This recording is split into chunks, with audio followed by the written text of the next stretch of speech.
It's to the sponsor of the legislation, the gentlewoman from California, Ms. Capps. I thank my colleague and our chairman recognized for yielding time. Madam Speaker, I'm rising today in strong support of Senate Bill 3199, the Hearing Detection and Intervention Act. And I'm very proud to have introduced the House version of this bill with our colleague, Congresswoman Joanne Emerson of Missouri. The House did pass this legislation by voice vote in March of 2009.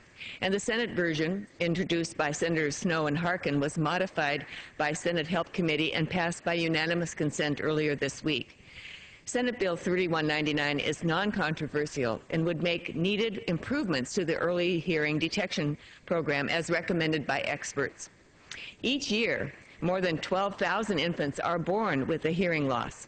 If left undetected, this condition impedes speech, impedes language, and cognitive development. And I might add it with concerns for the cost. The cost to taxpayers of not recognizing these needs and intervening, the cost in special education, in modified vocational goals for individuals who will be a burden to taxpayers the rest of their life, is unbelievably high. Since the authorization of early hearing detection program in 2000, we have seen tremendous increase in the number of newborns who are being screened for hearing loss. Back in 2000, only 44% of newborns were being screened for hearing loss. Now we are screening newborns at a rate of over 93%. But you know, our work isn't done yet.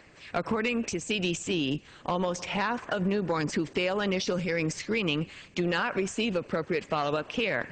And as my work as a school nurse for over 20 years, I had much interaction with students who were lagging behind their classmates due to undiagnosed and or untreated hearing loss. We can prevent more children from suffering in the classroom, from suffering throughout their lives, through better investment in follow-up and intervention as a part of the successful hearing screening program for newborns and infants.